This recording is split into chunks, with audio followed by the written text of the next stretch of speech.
My name is Kelani Nichole, and I am the founder of Transfer Gallery. It's a space that is experimental and open to artists working with all kinds of media and technology-based practices. I also myself work in tech. I've been doing that for 15 years. I'm a user experience designer, and so human-computer interaction is something that I think about in many different spaces. Back in 2013, when the gallery was founded, we were already thinking about virtual space as primary to the practice at Transfer. We worked with an artist called Laturbo Avidon. It was one of our very first shows. And Laturbo is a virtual artist, an avatar.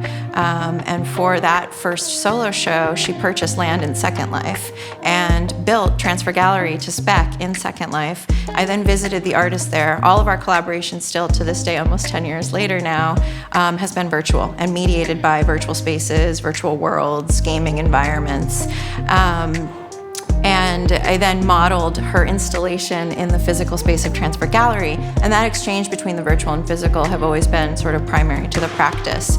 So it's just to say that Transfer has been in this dialogue for many years, and the artists exploring things like decentralized technologies from a conceptual place and a conceptual perspective.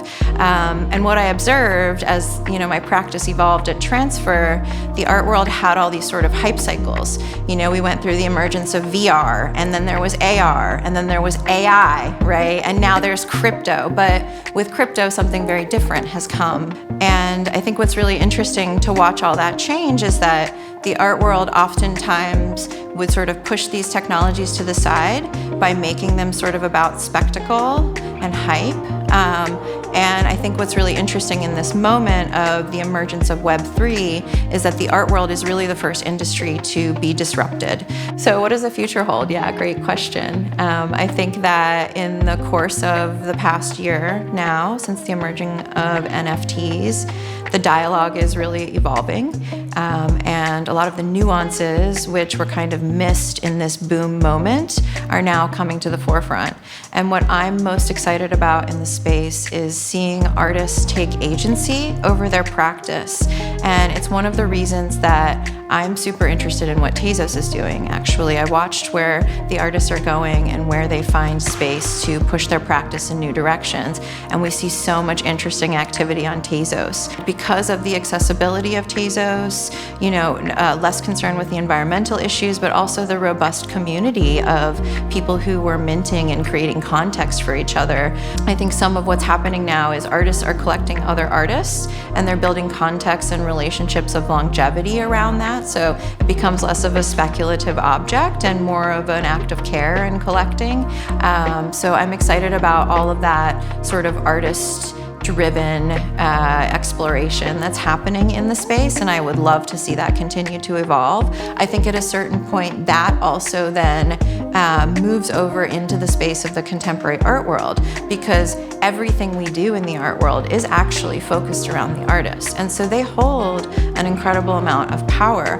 A lot of the institutions of the art world and structures are sort of built to remove that power, but in this moment, in the emergence of this new technology, artists really have an opportunity to reshape the future in a way that distributes that power in a different manner. So I'm really excited about those kinds of projects, and I see also my role at Transfer and in my unique position as a developer of software and interfaces, that I can really bring what a gallery does from a perspective of building relationships and building context, creating provenance and history and meaning around work.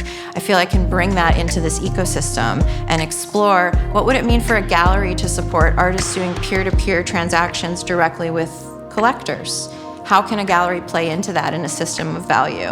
I have all sorts of crazy ideas, like what if instead of as a gallerist I request 50% from my artists, right, which is a very traditional representation model. What if instead the artist gets to decide what me and any other agent that might be helping them, what they should have as compensation. So these kinds of reversals are things I'm really interested in supporting, again, the artists exploring. And how can we move all of the sort of infrastructure and power away from institutions and into the studio of the artists?